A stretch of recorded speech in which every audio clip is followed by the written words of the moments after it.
Voy a tratar de desarrollar 4 grandes puntos. En primer lugar, la pregunta, ¿qué es la didáctica? En un segundo lugar, la línea de tiempo que constituye este saber de la didáctica. Y en un tercer momento, la filosofía que subyace a la didáctica.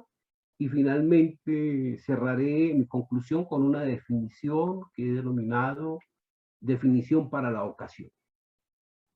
Estos 4 puntos tienen que ver con mis investigaciones, en lo que estudié, las investigaciones en el marco de las ciencias de la educación francófona particularmente. Tiene que ver con mis reflexiones y distanciamientos que hay frente a la didáctica y sus luchas, tensiones, combates que hay entre los didactas y los pedagogos, en especial en la sociedad francesa. Creo que este trabajo de reflexionar la didáctica nos permitirá comprender mejor la instrumentalización a la que ha sido sometida la sociedad colombiana, la instrumentalización a la que ha sido objeto la escuela en su generalidad, la instrumentalización a la que ha sido sometido todo el sistema escolar y particularmente a la colonización del pensamiento del maestro para una sociedad de conformidad en la línea de un pensamiento único.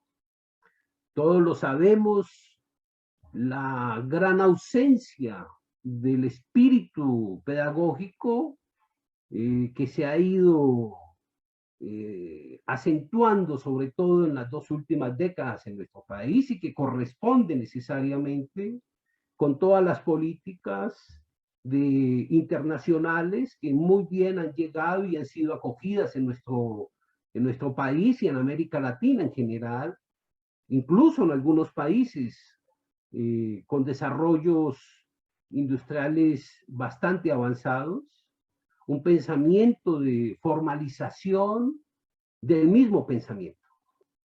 Estos 4 puntos me permitirán hacer una crítica a la didáctica y llegar a la conclusión, si ustedes quieren, de lo que nos mostraba el profesor Mérieux cuando se refería a las tensiones entre la programación y el evento. De hecho, el didacta vive más en la programación y poco le interesa el evento, es decir, aquello que acontece y que es espiritualmente muy importante a la hora de encontrarnos frente a frente con nuestros estudiantes. En primer lugar, ¿qué es la didáctica? Múltiples definiciones se han dado de ella. Algunos la consideran como una tecnología de la enseñanza, otros la consideran como una ingeniería dirigida a organizar los aprendizajes, y otros consideran que ella es la esencia misma organizadora de los sistemas de enseñanza y aprendizaje para el sistema escolar. Por mi parte, creo que la didáctica es ante todo una disciplina. Ya veremos por qué, en qué condiciones se denomina disciplina, cómo ha sido su proceso de disciplinarización, particularmente en el campo francófono, donde ha tenido unos desarrollos bastante importantes y que ha permitido identificar esas tensiones entre pedagogos y didactas. Es una disciplina científica que busca comprender, entender o poner, digamos, en funcionamiento aquello que yo denomino como la génesis de los saberes. Ustedes saben muy bien que en la institución escolar no se trata de conocimientos enseñables, sino de saberes enseñables. Y ello supone una pregunta radical, una pregunta fundamental, ¿a qué llamamos saber? En todo caso, saber no es lo mismo que conocimiento. Saber es aquello por lo cual el espíritu siempre lucha, el espíritu humano siempre lucha y que le permite entrar en relación con el mundo o estar en este mundo de otro modo. Hay saberes que no son formalizables en la escuela. Por ejemplo, el saber del albañil por su empiria, el saber incluso del panadero por su empiria, por su lado práctico, el saber de un maestro que logra a través de su práctica llegar a percibir, a tener una relación distinta en el aula de clase. El saber no es enseñable, el saber tiene como gran característica la capacidad de imitación. Cuando un ayudante de albañilería imita los gestos del maestro oficial de albañilería, está situado en el ámbito, en el registro del saber. Pero todo saber tiene unos secretos. Y lo que hace potente un saber es el secreto, aquello que oculta el mismo saber.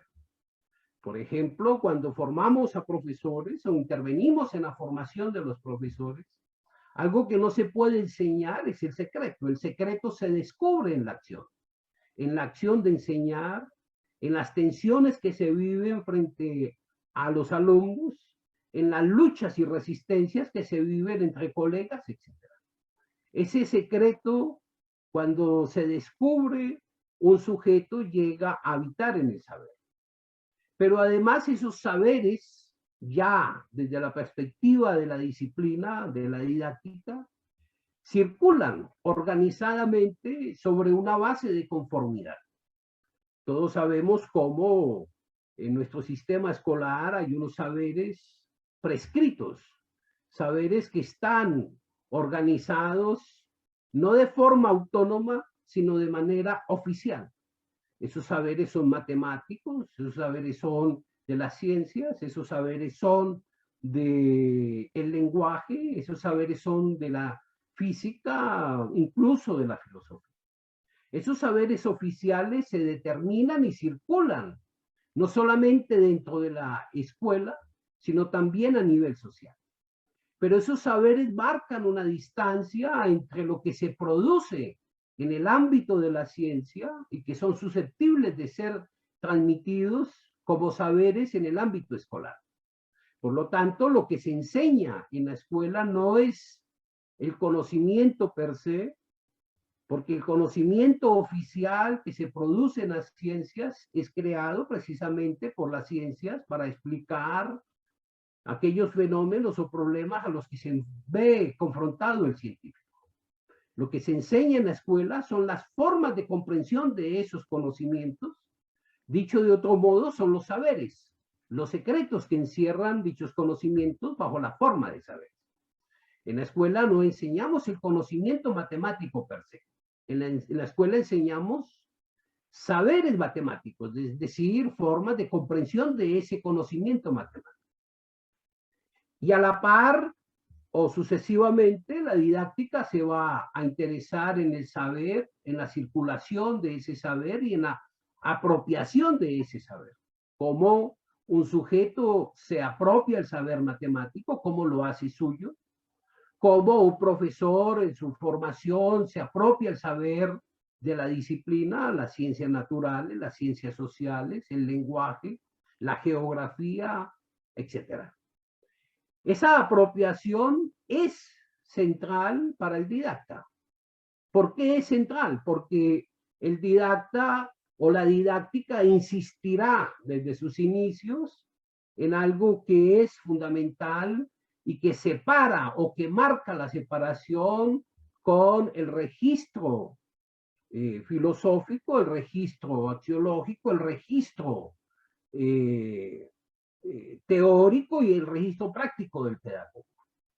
Mientras para el pedagogo el saber está en el orden de la finalidad humana, para el didacta el saber es un registro práctico, es un registro de formalización, es programado, y lo veremos más adelante. Esa programación implica necesariamente una organización cerrada, una organización fría, una organización sin la risa, sin lo cómico. Por lo tanto, decimos que la didáctica en mi concepto es una disciplina cuyo objeto de estudio son los saberes, su circulación y apropiación por un sujeto estudiante. Y decimos que es una disciplina porque se inscribe en una moral, la moral de la ciencia, como las ciencias específicas, las ciencias que producen conocimientos, establecen costumbres y creencias. El hombre hoy no puede, o desde mucho atrás, no puede vivirse en la ciencia, esa parte de la moral. La ciencia es constitutiva del sujeto, es constitutiva del ser humano. Pero además toda disciplina promueve unas prácticas de hacer y de decir. Es su discurso, cómo hacer aprender a un sujeto un saber matemático, cómo hacer para que un sujeto estudiante aprenda el saber de la ciencia, cómo hacer para que un sujeto estudiante aprenda el saber del lenguaje, etc. Y además dice cómo hacerlo. Y esto es fundamental en la disciplina de la didáctica, porque ella se ubica en el plano del cómo. Un cómo que desde distintas perspectivas tiene una gran utilidad para la conciencia del didacta. El didacta no le interesa aquellas resistencias, incluso las dudas, o incluso las formas cómicas, cuando un estudiante frente a un saber de matemático o de las ciencias resiste a creer en sus representaciones que eso sea así. Para el didacta el tema es cómo ha de aprender ese sujeto dicho saber. Pero además toda disciplina promueve unos valores. La didáctica promueve unos valores compartidos, creencias que se dan entre sujetos que hacen de la didáctica su lugar de permanencia, su lugar de vivencia, su identificación. Todo didacta sigue la misma línea moral de las ciencias. Se es didacta en las matemáticas y se defiende ese campo, incluso contra la didáctica de las ciencias, o la didáctica del lenguaje, o la didáctica de la educación física o de la literatura. Esa identificación, esos valores compartidos son los que crean en él, en el didacta, una cierta confianza de existencia. Para el pedagogo, esa existencia está en otro orden, tal vez en la resistencia, en las formas de alterar el orden mismo escolar. Pero también toda disciplina crea una identidad de poder, una identidad de representación y de acción. O mejor, esta identidad del didacta está en el poder que le confiere la relación singular con su disciplina, con las matemáticas, con la ciencia, sus representaciones de verdad que allí subyacen, las acciones que él emprende, porque está convencido de que enseñar la matemática, hacerla aprender, es su única función. La pregunta es cómo se ha ido constituyendo en el tiempo este discurso supremo de la didáctica y que ha llegado a nuestros países y que ha llegado en particular a Colombia, que es el terreno donde nos ocupamos, pero también cómo ha llegado a México, cómo ha llegado a Argentina, cómo ha llegado a Chile, a Bolivia, a Perú, etcétera, etcétera. Esa línea de tiempo nos permite identificar lo siguiente. en el campo francés. Hacia los años 70 comienzan a aparecer las primeros ensayos, las primeras intenciones por formalizar un campo que, como ellos lo decían, los didactas, le ponga pies a la cabeza. Es decir, un lugar de realidad, porque según ellos, para los didactas, el pedagogo es un poeta, un gran filósofo, pero ellos consideraban que había que formalizar la acción educativa a partir de unos saberes prescritos, el saber de la lengua, inicialmente fue el francés, lengua extranjera, el saber de las matemáticas con las grandes experiencias de Guy Brosseau en Bordeaux, 1969, el saber de la educación física y deportiva en 1980, el saber de las ciencias naturales, en relación con el objeto mismo de la ciencia, cómo enseñar esos conceptos, cómo identificar en las representaciones que tienen los estudiantes, por ejemplo, del concepto de átomo o el concepto de molécula o el concepto de gas, representaciones que difieren de aquellas que produce o crea la misma ciencia. Igualmente, hacia 1980 aparecen los primeros trabajos sobre el francés lengua primera, producto de la experiencia ya desarrollada hacia 1972 con la didáctica de las lenguas extranjeras, la lengua francés como lengua extranjera. Y para los años 1990 surgirá todo el tema de la didáctica en el campo de las ciencias sociales. Yo he identificado en mis investigaciones y en mis reflexiones sobre la didáctica, en oposición, digamos, a todo el desarrollo de la pedagogía, que entre 1990 y en el año 2000, más o menos una década, aparece toda una discusión sobre el objeto mismo de la didáctica. Discusiones que van dirigidas en torno al saber hacer. Es decir, si la didáctica como disciplina tenía un saber, ¿cuál era ese saber? O si su objeto era saber hacer en la institución escolar. Pero también cómo se va configurando en esa discusión un saber escolar. ¿De qué naturaleza era ese saber escolar?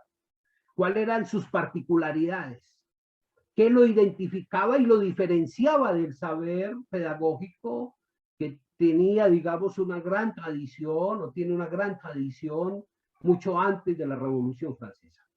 Saber pedagógico que surgirá potentemente y será interpretado por los pedagogos en el siglo XIX, los pedagogos médicos, los pedagogos,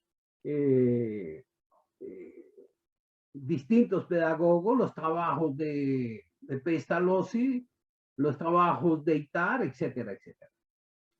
Ese saber escolar, se decían, lo dicen para aquella época los didactas, es un saber organizador de las disciplinas que ha de enseñarse en la escuela. Y ese saber organizador es un saber tipo sistema que se introduce para un sistema escolar de conformidad. Es decir, la escuela tenía que producir unos resultados en términos de eficiencia y eficacia, de sistema de eficacia en los resultados escolares. Pero también aparece en las discusiones en la didáctica entre los 90 y el 2000 esa gran tensión entre conocimiento y saber. Y aquí ya aparecen dos grupos bastante diferenciados. Por un lado, están los didactas de las ciencias como la química, la física, que consideran que en la escuela no se enseña el saber de la ciencia, sino el conocimiento científico. Y establecerán una didáctica de las ciencias.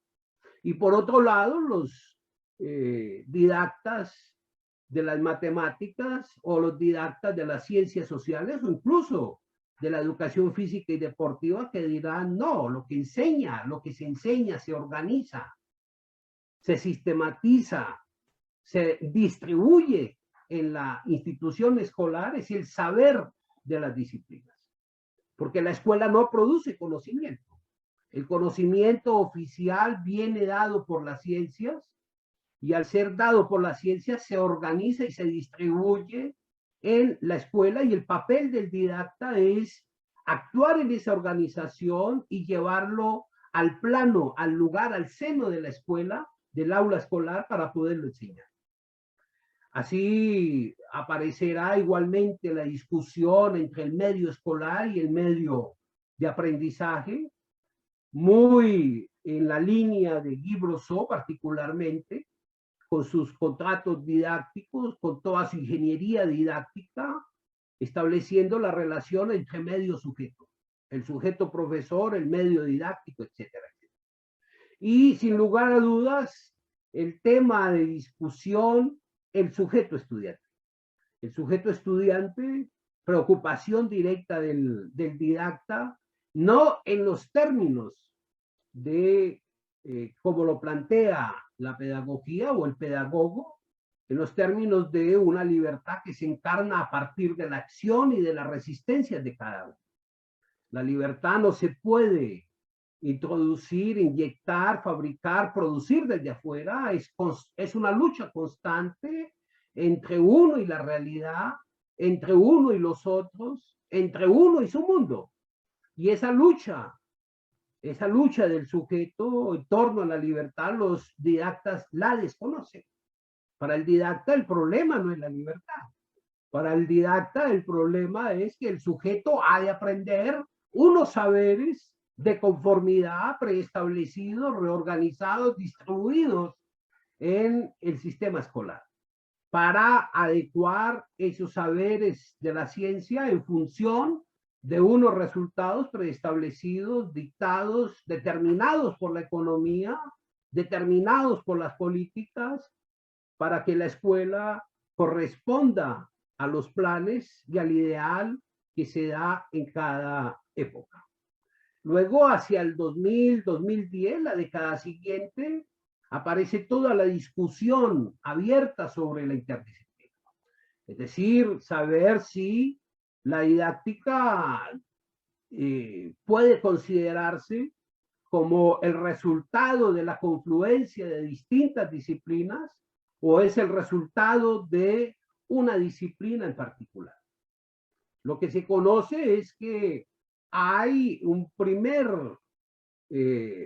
una primera aproximación a decir la didáctica tiene una relación con la disciplina madre. Por ejemplo, la didáctica, la matemática tendría una relación con la matemática per se, pura, como conocimiento puro. Mientras que la didáctica de las ciencias, de la biología, de la química, de la física, tendría una relación con esa disciplina madre, que es la que proporciona los conocimientos y cuyo papel del didacta es interpretar esos conocimientos y traducirlos en términos de saber. Para el didacta, desde la perspectiva de la disciplina madre, el papel suyo, el que le corresponde, sería el de interpretar esos conocimientos traducidos en saberes para que el sujeto los aprenda en la escuela o en la institución escolar y luego pueda llegar a producir conocimientos. Por lo tanto, el tema de la referencia de la ciencia madre va a estar fuertemente ligado a una idea de puente. El didacta es un sujeto que hace el puente entre la ciencia madre y el estudiante y que funciona en un sistema en particular denominado escuela y en un universo preciso denominado aula de clase. Luego vendrá la discusión sobre lo plural y lo singular, saber si existe una didáctica general y unas didácticas especiales o unas didácticas disciplinarias para el caso francés. Para el caso español, que es mucho más tardío y que siempre vive tratando de recoger los desarrollos tanto de los ingleses como de los franceses, los españoles hablarán de didácticas específicas. En el campo francés se habla de didáctica en las disciplinas, y esto implicaría entonces que efectivamente hay unas didácticas en cada disciplina, lo que hace que se constituya en un campo plural, abierto, en la cual se va a reflexionar tanto la acción y la teoría. La acción de enseñar a través de unas teorías que producen las mismas didácticas.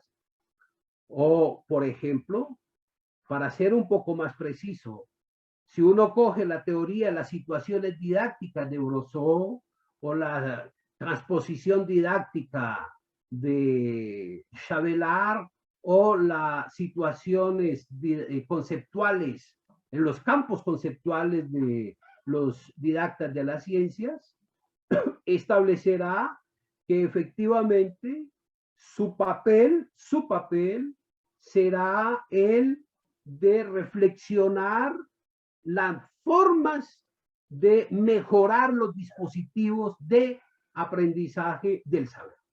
Al didacta no le interesa, vuelvo y repito, por lo menos es lo que he visto en mis reflexiones, en mis investigaciones, no le interesa ni la emoción, ni le interesa los eventos que suceden cuando un sujeto estudiante está frente a un saber específico. A él le interesa que la formalidad, que la programación se desplaye, funcione, y poco importa si funciona o no funciona, él llegará a poder teorizar sobre los modos como ella entra, funciona de manera muy especial, de manera efectiva o no.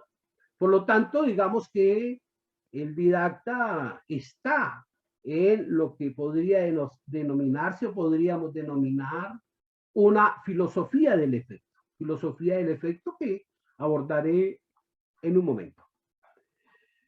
Sin discusión alguna, se reconoce en esa línea de tiempo el papel que jugaron y que han jugado las ciencias, unas ciencias especiales, particulares, como la psicosociología, como la antropología, como la misma epistemología, el psicoanálisis o la psicosociología. Ciencias que van a trabajar el concepto de representación. Para el didacta, siendo el puente entre la disciplina madre y el estudiante, partirá del principio de que todo sujeto, antes de llegar a el aula de clase, a enfrentarse con un saber, ya tiene unas representaciones. Y de ahí nacerán y traerán al campo de la didáctica todas las teorías del aprendizaje, particularmente todo el piagetismo, todo el trabajo de Vygotsky, de Brunner, etcétera, etcétera.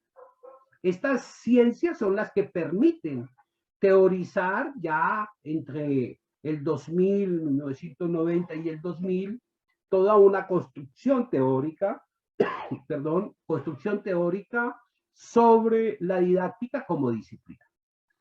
Hoy, después de una década, aproximadamente 2000, 2010, 2000, aparecen unos nuevos campos de la didáctica y ya se reconoce la didáctica como un campo plural donde habitan distintas didácticas, la didáctica de las ciencias naturales, de las ciencias sociales, etc.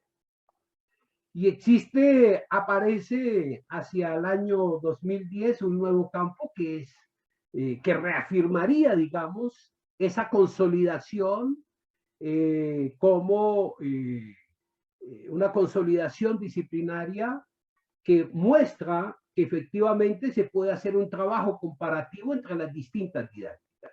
Y entonces emergerá la didáctica comparada, trabajos que se hacen en estos momentos de manera, digamos, organizada en el campo francés, pero también aparecerán las didácticas profesionales.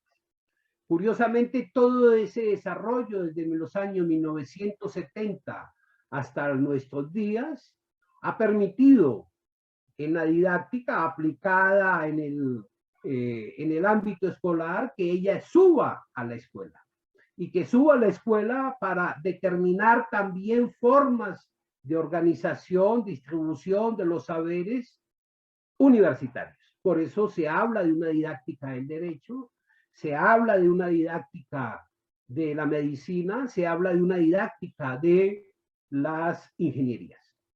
Con esto quiero señalar que la didáctica es hija de la sociedad de control, de la sociedad que puso en el centro el lugar de las ciencias y particularmente de la ingeniería y de la planificación para organizar aquello que ya se había planteado en los años 1950, es decir, 5 años después de terminada la Segunda Guerra Mundial. Y es que la escuela debe ser un lugar que ha de medirse y que ha de producir unos resultados conforme a la cantidad de recursos financieros que se le invierten.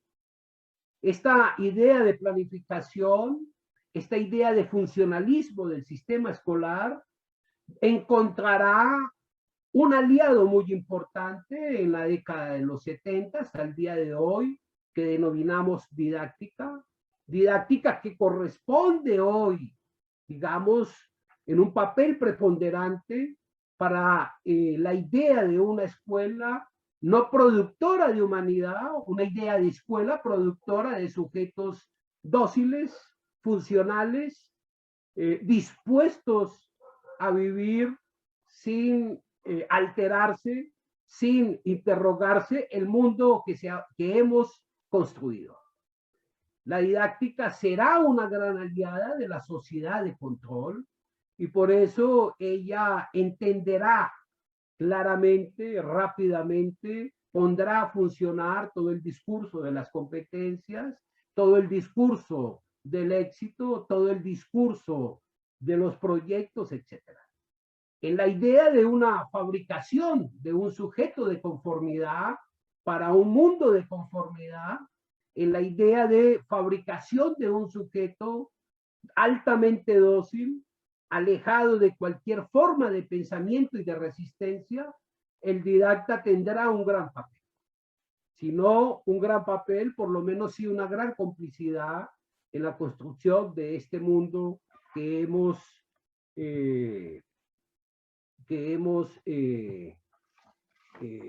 construido. Pero ¿cuál es la filosofía que subyace en la didáctica? ¿Qué filosofía subyace en este gran discurso didáctico? ¿Qué filosofía está ahí a la base de este gran campo denominado didáctica que domina los espíritus, que domina el ser de los maestros, que domina las mismas instituciones, que crea un imaginario de exitoso y grandioso, un mundo posible, y que no es otro que la misma, digamos, constitución de una tristeza a nivel humano. En primer lugar, esta filosofía yo la denomino la de filosofía del efecto. El didacta siempre irá detrás del efecto de la programación de sus dispositivos de aprendizaje. El didacta, a él no le interesa, por lo menos en lo que he observado, la pregunta si el estudiante tiene dificultades o no tiene dificultades, a él le interesa que el sistema funcione homogéneamente. La didáctica, las matemáticas, si uno observa bien, por ejemplo, las situaciones didácticas de Brosseau, a él le interesará que a la organización en pequeños grupos, etcétera, etcétera, los distintos contratos funcionen porque su papel es para él que él aprenda. Y aquí hay también, digamos, una insuficiencia que la didáctica no explica ampliamente desde una perspectiva no formal del aprendizaje. Recordemos que aprender es lo que nos hace humanos y que para aprender siempre tenemos la gran posibilidad de fracasar y recomenzar. Y que cuando aprendemos, algo de nosotros cambia y algo del mundo en nosotros cambia. Aprender es lo que nos hace humanos, pero esto para, digamos, el didacta no es algo esencial. A él lo que le interesa, o a la didáctica lo que le interesa, es que el programa funcione y funcione bien. Por eso, digamos que hay en esta filosofía que nace del saber didáctico, que se regula por unos medios como las teorías didácticas, que se afianza en el sistema escolar constituido hace unos 30 años, 3 décadas atrás, como un sistema que organiza el saber, que distribuye los saberes para cada uno, que hace de esos saberes el ideal de un mundo mejor. Resulta que las experiencias con las escuelas, de trabajar cerca con los profesores y los estudiantes aquí en mi país, me he dado cuenta que no necesariamente los niños aprenden las matemáticas tal como lo prevé la organización didáctica de las matemáticas. Hay otros aprendizajes que son muy importantes en la constitución de esos sujetos. Por ejemplo, ellos aprenden a negociar, ellos aprenden a burlarse del otro, ellos aprenden a defenderse, etcétera. De eso no se ocupa el didacta. El didacta es un sujeto que angustiosamente está reducido, limitado, interesado por el funcionamiento de su dispositivo. Esta filosofía del efecto en la didáctica busca que los aprendizajes sean mejores, es decir, que tenga buenos resultados de conformidad. No se trata para el didacta de finalmente si el estudiante es capaz de tomar distancia frente al saber o poner en duda el saber. Para el didacta, de lo que todo se reduce a que el dispositivo produzca una mejor acción escolar. Por eso, 30 años atrás, en todo el sistema mundial aparece todo lo que conocemos como el sistema de medición que nos dice si los estudiantes logran esos aprendizajes distribuidos, organizados en términos de saber por la escuela y por los estados. Pero ese sistema de acción escolar exitoso oculta una realidad del aprendizaje. Y es que cuando uno está aprendiendo, tiene un cierto sufrimiento. Aprender no es un asunto fácil. Aprender es confrontarse uno mismo frente a sus capacidades, es confrontarse uno mismo frente al mundo, es confrontarse uno mismo con el otro, incluso con el mismo profesor. Esta filosofía del efecto es concomitante con un sistema escolar basado sobre el intelecto. Y aquí me parece que es importante observar cómo para el didacta el saber no es un saber liberador, tal como lo conocemos en toda la riqueza de la pedagogía, toda la riqueza filosófica de la pedagogía. Para el didacta, el aprendizaje está dirigido al buen intelecto y reduce su acción a que haya unos operadores mentales que funcionen en la lógica del mismo saber de la ciencia o de las disciplinas. Y por eso cuando uno observa las pruebas, por ejemplo, de estado, las pruebas saber, de lo que se trata de medir es esa correlación entre el saber enseñado vía la didáctica y el saber respuesta que establecen las pruebas estandarizadas. Se dice que los estudiantes logran buenos o malos resultados en matemáticas o en lenguaje o en inglés o en ciencias si son capaces de identificar en la pregunta la causa y el efecto. Nuestro sistema de pruebas saber Es un sistema basado sobre la medición del contenido, es decir, sobre el intelecto, y no sobre una capacidad crítica, una capacidad de reflexión, una capacidad de análisis, etcétera, etcétera. Para el didacta, esa filosofía, el saber didáctico es concomitante con ese sistema escolar que está dirigido a enaltecer profundamente el intelecto sobre la base de otros saberes. Nunca se evalúa la capacidad de emoción, nunca se evalúa la capacidad de solidaridad entre los sujetos, nunca se evalúa la capacidad de crecimiento en la argumentación. A eso no le interesa, el sistema no le interesa eso, le interesa la conformidad del intelecto reflejado en unas pruebas. Aunque esta filosofía, aunque digamos el didacta reconoce las representaciones del estudiante, esto lo lleva, digamos, a enseñar unas representaciones oficiales.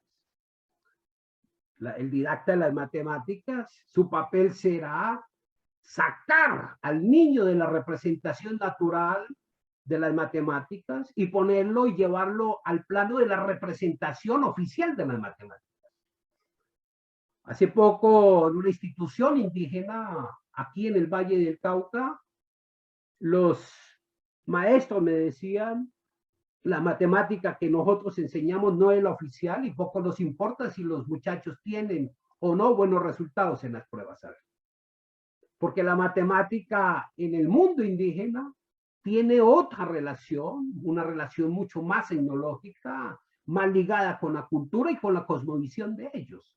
No se trata de ganar, sino de explicar formas de compartir, formas de entrar en relación, formas míticas que están ahí en la vida del indígena y que no tienen nada que ver con la matemática oficial y occidental. Igualmente, esta filosofía del efecto del didacta basa su epistemología en la reproducción de la ciencia que establece o de la cual nace la didáctica. Es decir, está estructurada sobre formas de pensar y formas de actuar. Por ejemplo, cuando se enseña a leer y a escribir desde la perspectiva del didacta, se trata de introducir al niño indígena, africano o no africano, en las formas oficiales de la escritura. Pero nosotros sabemos que hay formas no oficiales de la escritura. Hay formas no oficiales en la construcción del lenguaje. Hay formas no oficiales en los diálogos, por ejemplo, que se establece entre un indígena y un niño de descendencia afrocolombiana. Las representaciones del lenguaje son maravillosas allí y ellas no pueden entrar en una oficialidad del saber, en una oficialidad de tal como lo establece la ciencia, madre de la didáctica que se trabaja. Y a la vez, entonces, este pensar y actuar es lo que va a motivar, lo que va a alimentar esa filosofía del efecto en el didacta, aunado con una epistemología que va a estar dirigida a la gran producción. Se trata de que los estudiantes todos tengan buenos resultados. Hay algo que uno en la vida encuentra en su experiencia misma, en la vida de uno, en este mundo, y es el fracaso. Fracasar es, en alguna medida, el punto de partida de todo aprendizaje. Creo recordar una frase de Merieux en una de las clases en Ciencias de la Educación, en Lyon 2, en la cual señalaba que en la escuela se intenta cuantas veces sea necesario para poder hacerle frente cuando la situación sea decisiva. Es decir, aprender a fracasar en la escuela es constitutivo y decisivo para uno en la vida. A veces, en muchas ocasiones, fracasamos, por ejemplo, sobre el amor. Fracasamos en los negocios. fracasamos en las relaciones de amistad, pero uno en ese fracaso aprende, y ese aprendizaje no tiene ninguna epistemología de base. Fracasar es la función, en alguna medida, esencial en la escuela, y hay que trabajar en la escuela el fracaso, no el éxito. El éxito es una fabricación discursiva que busca ocultar lo que los seres humanos somos en nuestra constitución, en nuestro ser, etc. Por lo tanto, esta filosofía del efecto va dirigida a la base del intelecto y a la producción. Recordemos cómo en las pruebas estandarizadas, el saber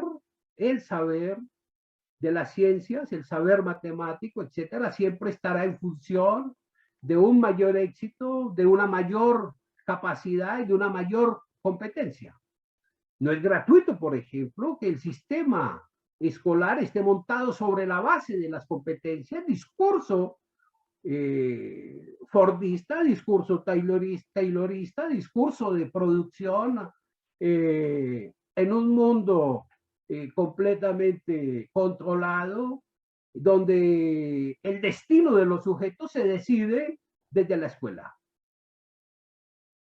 En fin, esta filosofía del efecto, que es la que subyace, la que está ahí en la base misma y que moviliza, digamos, al didacta, requiere de un tipo de sujeto, de un sujeto docente que sea capaz de movilizar los saberes de conformidad. Es decir, y uno lo ve en la escuela hoy, en nuestro país o en nuestros países, el gran auge que ha tenido el discurso didáctico en la conciencia y su impacto en la conciencia de los docentes. Los docentes todos van tras el método, todos van tras la fórmula, todos buscan una manera de organizar, de programar para que todo sea calculado sobre la base de un efecto positivo. Ese discurso de conformidad va a determinar las formas de conciencia de los profesores. Por eso, en el sistema escolar, por lo menos en Colombia, un profesor que salga de esa conformidad será un sujeto raro, será un bicho raro, será alguien subversivamente objeto de exclusión, etc. La creatividad del docente desaparece por la formalidad de la acción del didacta. Desaparece su creatividad, desaparece esa gran poética del sujeto docente cuando sabe y se enfrenta a niños que con hambre, que en su pobreza tienen dificultades para ponerle atención a esos saberes que se enseñan. Esa creatividad desaparece, hay que borrarla, el sistema la ha borrado poco a poco con la idea de un docente de conformidad, un docente dócil, un docente que aplique las teorías de aprendizaje. Todos sabemos que entre la teoría y la práctica, o entre la teoría y la realidad, hay algo difuso, hay algo que no funciona.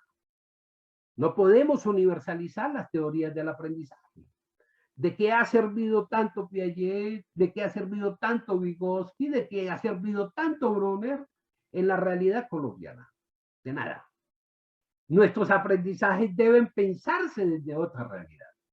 Debemos enseñar el saber de la matemática para que un sujeto sea capaz de ponerse él mismo capaz de producirse en un mundo, elaborarse él mismo en un mundo completamente distinto.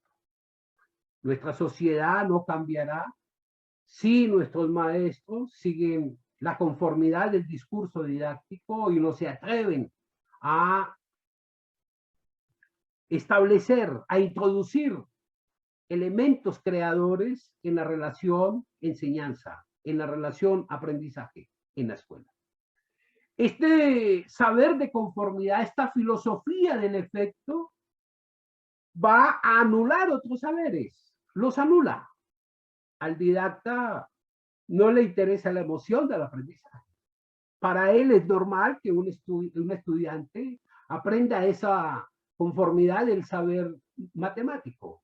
Y si responde bien, no le produce ninguna alegría. Para el pedagogo, incluso el hecho de no comprender es un acto de emoción que inspirará al pedagogo a luchar por unas mejores formas de hacer que el otro entienda que entrando en el saber tendrá mayores posibilidades de liberarse. Al pedagogo, este saber de conformidad, en esta filosofía del efecto, borra la resistencia del estudiante, borra la sensibilidad. Por eso la didáctica, me parece a mí, en su frialdad, va dirigida a que hasta la risa desaparezca del aula de clase. La sensibilidad, incluso para explicar el teorema de Pitágoras. La sensibilidad para hacer de la ecuación de una función de segundo grado algo risible. Al didacta le interesa en esta filosofía del efecto que todo funcione sobre causa y efecto, que se aplique el saber de la matemática para producir un efecto en el mundo. Pero el estudiante muchas veces cuando produce, pone a funcionar en los números reales o los números imaginarios, en problemas que él mismo se imagina o que vienen de su propia realidad, produce una emoción que el didacta le teme. El pedagogo reirá con esa emoción, porque lo esencial entre un maestro y un profesor, entre un maestro y un estudiante, es la emoción que produce el encuentro, lo inesperado del encuentro, la alegría de entender por uno mismo aquello que el maestro quiere mostrar, quiere enseñar, quiere llevarlo a que lo descubra. Incluso esta filosofía del efecto borra lo cómico, como ya lo dije, pero sobre todo borra la solidaridad. Cuando uno analiza, por ejemplo, las formas de trabajo en grupo en las escuelas, sobre la base del trabajo didáctico, la solidaridad es observada permanentemente, se borra. Hay un miedo implícito en el didacta porque el otro sea capaz de sublevarse contra el mismo trabajo en grupo. Para el pedagogo, la sublevación hace parte de su espíritu. Pestalozzi se sublevaba.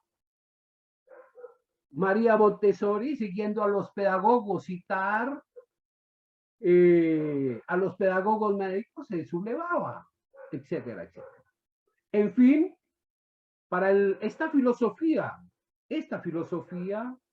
de el efecto, borra los saberes pedagógicos y, en últimas, borra el saber de la humanidad. Casi que el didacta es un fabricador de máquinas, es un fabricador de seres de conformidad. La pregunta es, finalmente, y esta es la definición que quiero compartir con ustedes. Un sujeto profesor inscrito en una disciplina, la matemática, la física, la química, ¿no? Este sujeto profesor aplica a las teorías de aprendizaje en un sistema regulado por el éxito.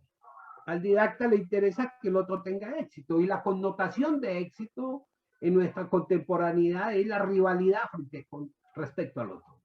El éxito es rivalidad y es contrario en alguna medida a la solidaridad, a la cooperación, al trabajo en comunidad, sin olvidar que siempre aprendemos mejor estando al lado del otro. La filosofía del efecto más maquínico que humano,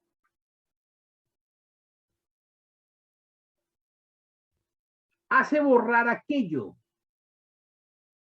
que nos hace humanos. Es muy probable que mucha didáctica borre aquello que nos hace humanos. ¿Y qué es lo que nos hace humanos? Lo que nos hace humanos es lo inesperado, lo cómico, lo solidario, el cariño, el afecto, el compartir, la distancia, la tristeza, el lenguaje, etc. Tal vez, me parece a mí, para el didacta, estos otros saberes no tienen, no están ausentes, pero cuando ellos brotan en el mismo acto, en el encuentro con el estudiante, curiosamente el didacta escapa a la emoción del espectáculo. Entendamos el espectáculo como aquello que nos hace, nos lleva a un lugar de pensamiento, a un lugar en nosotros mismos. Sin espectáculo no hay humanidad, con espectáculo hay humanidad. Sin espectáculo no hay pedagogía, sin espectáculo hay didacta. Muchas gracias. Y eso es lo que marca, digamos, el discurso y la acción en el aula de clase. No obstante, hay todos unos trabajos en las universidades explorando todo el discurso didáctico más en la línea europea, sobre todo la española, y en algo también los alemanes y los franceses. Efectivamente, lo lúdico no tiene nada que ver con lo didáctico. Lo lúdico, si vamos, por ejemplo, a todo lo que nos planteaba Aristóteles con lo cómico, es otra cosa. El juego es parte constitutiva del ser humano. Jugamos porque desde muy niños, a través del juego, vamos descubriendo el mundo. Para el campo didáctico, o sea, lo que se da en el aula de clase en nuestras instituciones, hay una mala comprensión de la didáctica. Y esa mala comprensión incluso pasa por el tema de apropiaciones sin reflexión de las teorías didácticas. Mucho se habla en las escuelas de la transposición didáctica, etcétera, pero llevarla al plano sin la comprensión dice, digamos, de una cierta ignorancia en nuestro sistema. Recordemos que la transposición didáctica en Francia es toda una teoría que explica esa relación entre los saberes oficiales y las formas como esos saberes se distribuyen, se organizan y se entregan, digamos, en el sistema escolar. En nuestro caso, en Colombia, la transposición didáctica, cuando uno la escucha en la voz de los maestros, es simplemente, se reduce al paso del saber experto o el saber sabio, como sería en el caso francés, y el saber popular o el saber, el lenguaje común. Pero ahí hay una pobreza de interpretación de la didáctica. En todo caso, la pregunta que yo me formulo personalmente es cómo realmente revitalizar en la conciencia del sujeto docente una mirada distinta a la acción educadora. Yo creo que en la línea que mostraba Meriu ahora, en la relación pedagógica asimétrica, efectivamente, el papel de un profesor es que el otro acceda a su libertad. Pero ¿qué entendemos por libertad en una sociedad como la colombiana? ¿Qué entendemos por libertad cuando en la pregunta sobre los actores armados hay desde el Estado una idea conforme fascista en alguna medida, totalitaria de libertad? Recordemos que hay casos en Colombia muy recientes donde profesores trabajando con el caso de los falsos positivos comienzan a ser objeto, ser blanco de las críticas feroces de la extrema derecha. Y eso muestra cómo nuestra sociedad todavía no tiene accedido, digamos, a una idea de libertad que sea la base misma del ciudadano. Nosotros no tenemos ciudadanos, la ciudadanía no existe en Colombia. No hay ciudadanos en la escuela, no hay sujetos de saber en la escuela. Hay un mundo de niños que se recogen en las escuelas, se les da algo de comida y se simula aprender. Y eso es muy triste. Todavía tenemos una escuela del siglo XIX.